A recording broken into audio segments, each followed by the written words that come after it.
Doctor साहब, वज़ीर-ए-आज़म शहबाज शरीफ साहब भी जो है एससीओ इजलास में शिरकत के लिए चाइना पहुँच गए, अहम मुलाकातें भी होंगी उनकी वहाँ पे? जी, अहम मुलाकातें होने जा रही हैं उनकी। और मैं उससे पहले तो इस पे अभी जो इतलात आ रही हैं कि शायद प्रेसिडेंट ट्रंप इंडिया का दौरा ना करें, उनका इस साल जो होना था क्वाड का शायद इजलास ही शायद पोस्टपोन हो जाए, जो भी अभी उसकी तस्दीक होगी तो कल इस पर बात करेंगे डिटेल में। लेकिन दूसरी जो बात है वो ये है कि जो गज़ा के हवाले से अब महमूद अब्बास का जो है यानी फ़लस्तीनी नुमाइंदगी वहाँ पे नहीं होगी। 1974 के बाद पहली मरतबा उनकी वीज़े सारे रिवोक हो गए।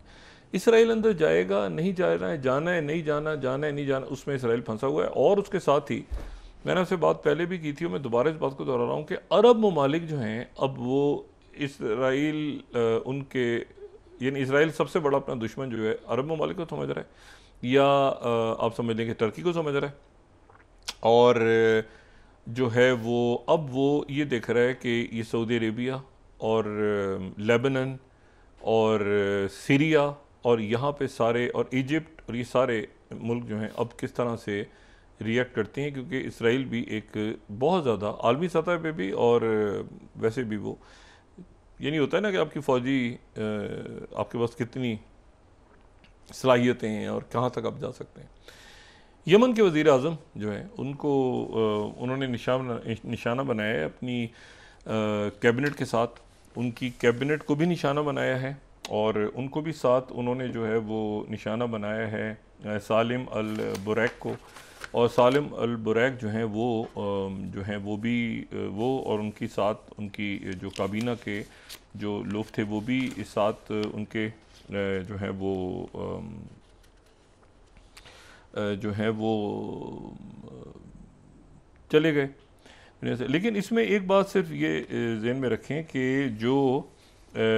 यमन है वहाँ पे दो वज़ीर आज़म, यमन में 2 वज़ीर आज़म थे। एक वज़ीर आज़म उनके जो जिनको अंसारुल्लाह और एक वो वज़ीर आज़म जो सना या बाकी, तो उनमें से एक वज़ीर आज़म जो है वो अपनी काबीना के साथ जिनको अंसारुल्लाह ये स्प्लिट हो गया था 2024 में, दोस्त इकट्ठे हो गए थे वो यमन की खाना जंगी जो भी अंसारुल्लाह और दूसरे जो ग्रुप्स की वो, तो ये जो है वो एक उनके स्टेप डाउन हो गए थे दरमियान में, उनके फाइनेंस मिनिस्टर दूसरे बन गए थे, तो दूसरे जो ज़्यादा अंसारुल्लाह को एक्सेप्टेबल थे वो उनको निशाना बनाया गया। एक वज़ीर आज़म मौजूद हैं तो एक वहाँ पे स्प्लिट है। ये वो हैं जिनको होती थी अंसारुल्लाह जो है अपनी काबीना इन्होंने बनाई थी, तो वो उनको निशाना बनाया और जो दूसरे वज़ीर आज़म हैं वो मौजूद हैं। तो इसलिए वो कह रहे हैं कि हुतीस के मतलब ये जहन में रखें कि 2 वज़ीर आज़म यमन में मौजूद हैं, 2 सदूर भी यमन की खाना जंगी चल रही है। तो यमन तो एक ज़माने में 2 हिस्सों में तकसीम था बाकायदा, शुमाली और जनूबी, अरबी भी वो स्टेबल नहीं हो सका। तो बहरहाल तो वहाँ पर अब ये जवाब में क्या करते हैं, ये जवाब में निशाना बनाते हैं, क्या इनकी सलाहियत है, क्या कुछ है। लेकिन ये कि ये बड़ा एक ऐसी सूरत हाल है जिसमें वो ये कह रहे हैं अब कि ये जो सारा हमारा मेन टारगेट है, एक तो उन्होंने कतर को हदफ बनाया हुआ है अपना, दूसरा इजिप्ट को भी वो कह रहे हैं कि इजिप्ट के अंदर ट्रेनिंग्स हो रही हैं, और वो साथ ही जो है वो ये एम्बुश हो रहा है मुख्तलिफ इलाकों में, जो बात मैंने पहले भी की और मैं दोबारा इस बात को दोहरा रहा हूँ कि कई इलाकों में जो है वो अब झड़पें वो ग्राउंड पे दाखिल होते हैं, तो अब वो यानी जो पब्लिक है वो ज़रा पीछे, और यानी वो तो बीमार या बाकी लोग वो हमास के लोग सामने आके और वो लड़ते हैं बाकायदा दो बदू लड़ाई। तो ऊपर से वो अगर बॉम्बिंग या ऐसा कुछ सिलसिला वो अभी शुरू नहीं किया इन्होंने, लेकिन ये कि स्ट्राइक्स करेंगे तो जवाब में फिर हुतीज़ और वहाँ उनके पास क्या सलाहियत है और हिजबुल्लाह भी सामने हुई तो पूरा रीजन डिस्टेबलाइज हो जाए। और ख़ास तौर पे महमूद अब्बास का वीज़ा ख़त्म करना इस वक्त जो है सऊदी अरेबिया, और मैंने कहा अभी हम इंतज़ार कर रहे हैं कि क्या कॉन्फ्रेंस सऊदी अरेबिया ने वो मुलतवी कर दी है जो फ्रांस के साथ उन्होंने तलब की हुई थी और जिसमें बड़ी दुनिया एक्सेप्ट करने जा रही थी फ़लस्तीनी रियासत को, या वो कॉन्फ्रेंस ही जो है वो ख़त्म हो गई है। और प्रेसिडेंट ट्रम्प जो है वो उसके बाद अब क्या हिकमत अमली क्या होगी। स्टीव विटकॉफ और ये सारी शख्सियत तो अब यहाँ तो एक फिर दोबारा से मैंने कहा ना एक्सप्लोड या इम्प्लोड दोनों तरफ ये दुनिया जा रही है इस तरफ। उनके जो फॉर्मर स्पीकर थे एंद्री परूबियाई, ये यूक्रेन की पार्लियामेंट के साबिक स्पीकर, तो इनको वहाँ पर जो है वो गोली मार दी गई है वहाँ पे वेस्टर्न यूक्रेन में लिविव का इलाका है, शहर है, वहाँ पर ये घर से सुबह निकले। सुबह दिन के वक्त इनको गोली मार दी गई है, गोलियां मार के और लोग निकल गए हैं। और ये वो हैं जो यूरो मैदान में बड़े फाल थे जब ये रेवोल्यूशन आया यूरो मैदान का। अब यूक्रेन ने जाहिर है कि रशिया पे इल्ज़ाम लगा, रशिया कह रहा है हमारा ताल्लुक नहीं, इनकी अपनी खाना जंगी है। तो ये है कि ये उनको बहरहाल निशाना बनाया। उससे पहले जो ऑरेंज रेवोल्यूशन आया था ना, उससे पहले ये बुश दौर में, तो उस वक्त भी ये उसमें बड़े फाल थे। तो इनको घर के बाहर आज जो इनकी टारगेट किलिंग हुई है और उसके नतीजे में अब यूक्रेन के अंदर जो है वो, अब मुझे नहीं, अब खाना जंगी शुरू होती है, क्या हालात होते हैं, किस तरह जंग ख़त्म होती है, लेकिन ये कि यूरोप का एक मुल्क जो है वो उसकी जद में आ गया। अच्छा, ये जो उसके साथ ही जो ये यहाँ पे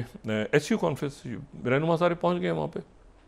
शहबाज शरीफ साहब पहुँच गए हैं, इंडियन प्राइम मिनिस्टर मोदी पहुँच गए हैं, और वहाँ पे जो है वो यूनाइटेड नेशंस के, लेकिन आप सेक्रेटरी जनरल पहुँच गए हैं, बाकी मुल्कों के सारे जो SU में जिन्होंने शरीक होना है वो सारे पहुँच गए हैं, और बाद में परेड में भी हिस्सा लेना है, कुछ ने नहीं लेना। लेकिन अब देखें कि ये उस वक्त हो रहा है कि एक जो प्रेसिडेंट पुतिन है वो और शी जिनपिंग जो है वो मुतबादिल वर्ल्ड ऑर्डर का जिक्र इसमें करने जा रहे हैं, ख़ास तौर पे उस वक्त जब कि यूनाइटेड नेशंस इससे ज़्यादा उसकी बेतौकीरी आज तक नहीं हुई कि ना वो यूक्रेन की जंग ख़त्म करवा सकी, ना उस गज़ा का कत्लेआम ख़त्म करवा सकी। वो बिल्कुल यूनाइटेड नेशंस एक फारिग, टोटल फारिग एक फोरम हो चुका है 1945 के बाद का बना हुआ, और उसमें जो है ये इसी दौरान जो है वो ब्रिक्स और SCO और ये जो बड़ा यूरो एशिया जो बेल्ट एंड रोड, इसमें डॉलर की कैसे जाएगा आगे, और ट्रेड क्या टैरिफ जो हैं उनको वेपन्स के तौर पे इस्तेमाल किया जाएगा वगैरह वगैरह, ये सारी चीज़ें आने वाले दिनों में। तो एक मुतबादिल, आप देखें ना, एक तरफ वो बिल्कुल लोगों की दिलचस्पी ख़त्म हो गई है अक़वाम मुत्तहिदा के, अब तो बिल्कुल जो थोड़ी सी थी वो भी ख़त्म हो गई कि भाई पहले तो ये था कि फ़लस्तीनी रियासत कॉन्फ्रेंस बिल्कुल ख़त्म हो गई। अब चलेगी सारी की सारी SCO में क्या हो रहा है, और ये परेड, चाइना की विक्ट्री परेड, और सारा ध्यान जो ईस्ट की तरफ चला गया। अच्छा, इसमें जो अब इशू है वो ये है कि जो विक्ट्री परेड है, इन SCO समिट है, तो SCO समिट में शिरकत के लिए हमने बताया था कि इंडियन प्राइम मिनिस्टर मोदी भी पहुंचे हैं, शहबाज शरीफ भी पहुंचे, कोई लोग पहुंचे हैं, लेकिन एक उसमें शख्स, एक तो इंडियन प्राइम मिनिस्टर मोदी को उन्होंने नहीं बुलाया, यानी नहीं बुलाया, बुलाते तो ये ज़रूर जाते, ये विक्ट्री परेड में क्यों नहीं, या शायद पहले से कोई अरेंजमेंट होगी, जापान से होकर आ रहे हैं, तो जो भी बहरहाल विक्ट्री परेड में वो नहीं होंगे। लेकिन एक और ऐसी शख्सियत है, अब उसकी तारीखी वजूहत पे छोड़ दें आप कि जंग अजीम के बाद क्या हुआ था, पहले जंग अजीम में जापान के साथ क्या हुआ था, ऑटोमन्स के साथ,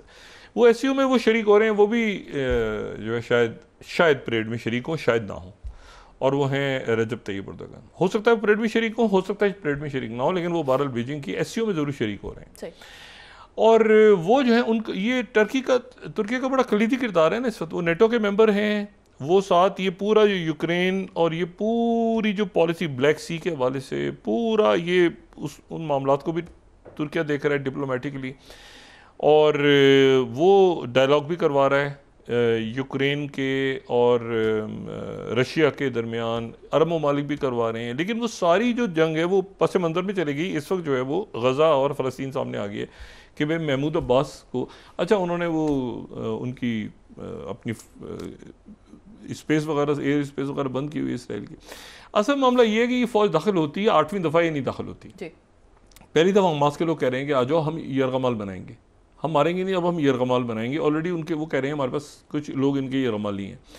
अच्छा, यरगमाली उनके पास हैं, अब ये वो अगर तो उनके पास यरगमाली हैं तो इसका मतलब ये हुआ कि ये वो यरगमाली हैं जो कि इससे पहले जो है वो हमारे सामने तो नहीं था कि कोई फौजी भी यरगमाली हैं, लेकिन आज टाइम्स ऑफ इसराइल ने 43rd वो ये कह रहे हैं कि जो IDF की 7th ब्रिगेड है वो गज़ा सिटी में 43rd इसलिए जा रही है कि पर्सनल मामला हो गया, क्योंकि उनके 6 लोग जो हैं वो हॉस्टेज हैं। अच्छा, ये बात जो है ये अभी तक नहीं थी सामने कि उनके 6 फौजी भी हॉस्टेज बना के रखे हुए। अभी तक तो ना सिविलियंस हैं जो वहाँ पे पिकनिक बना रहे थे, जो भी कर रहे थे, उनको उठा के रखे, फौजी भी हैं इसमें।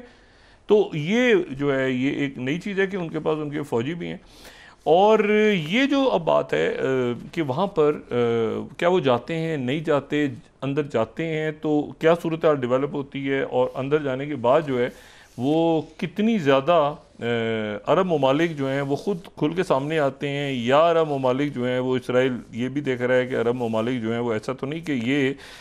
इन्होंने कहीं ये खामोशी से हेल्प कर रहे हों वहाँ पर हमास की और बाकी लोगों की, और वो उसके बाद हमारे लिए कोई नया प्रॉब्लम लेकर सामने आ जाएं, ये पूरा इलाका जो है ये एक्सप्लोड हो जाए, ये जो भी है।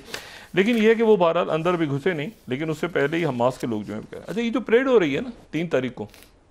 इस परेड में प्रेसिडेंट शी,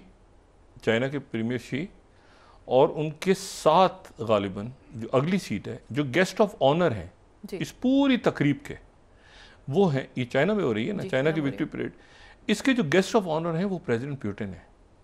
तो वो प्रीमियर शी जिनपिंग के साथ बैठेंगे। सही। बाकी मेहमानान तो होंगे जो 26 हैं। 26 देखिए, एससीओ में अलग 2-3 मुल्क ऐसे हैं जिनके रहनुमा, एक तो इंडिया के जो इंडियन प्राइम मिनिस्टर मोदी वापस आ जाएंगे, प्रेसिडेंट अर्दोगन आ भी सकते हैं, नहीं भी आ सकते। मैंने बात की क्योंकि उनके एक और उनका जाहिर है कि तुर्किया जो है उसके वो एससीओ में तुर्किया जो है वो जाना चाहता है और वो ब्रिक्स का भी मेंबर बनना चाहता है, लेकिन ये कि वो वापस आते हैं, रुकते हैं, और यहाँ के इवेंट्स भी ऐसे हो रहे हैं इस खत्ते में कि शायद वो 3 तारीख को ना हो। लेकिन इशू ये है कि जो मैंने आपसे बात की ना कि जो एक तरफ उनके बैठेंगे पुतिन जो गेस्ट ऑफ ऑनर होंगे, दूसरी तरफ ये बात हो रही है कि शायद उनके जो है वो नॉर्थ कोरिया के जो प्रीमियर हैं वो शायद उनके एक तरफ वो बैठें, एक तरफ ये बैठें, और दुनिया को मैसेज जाए कि भाई ये जो है ये यहाँ पे पावर जो है अब यहाँ शिफ्ट हो गई है, पावर जो है अब यूरेशिया की तरफ, या ये जो पूरा एशिया है यहाँ पे शिफ्ट हो गई है सारी। और उसमें आप ये देखें कि सारे ही उसमें जो मुल्क हैं वो इस वक्त देख रहे हैं उस परेड की तरफ दुनिया की नज़रें, और साथ ही गज़ा। अच्छा, अब ये जो वेनेजुएला में हो रहा है ना, इसको आप लिंक करें कि वो जो चाइना और रशिया का जो इन्फ्लुएंस बढ़ रहा है, वो जो मोनरो डॉक्ट्रिन से हट के वो जो ब्राज़ील और उधर सारा, देखिए वेनेजुएला जो है ना प्रेशर ले सकता है। ये अलग बात है कि गुर्बत है, वहाँ ऑयल टैप नहीं हुआ, लेकिन वेनेजुएला में जो कि ज़खायर है ना ऑयल के बहुत ज़्यादा, इसलिए वेनेजुएला वो टैरिफ वैरिफ का प्रेशर ले सकता है, अनलाइक मैनी अदर कंट्रीज़। तो वेनेजुएला, और फिर वो एक हिस्ट्री भी है ह्यूगो चावेज और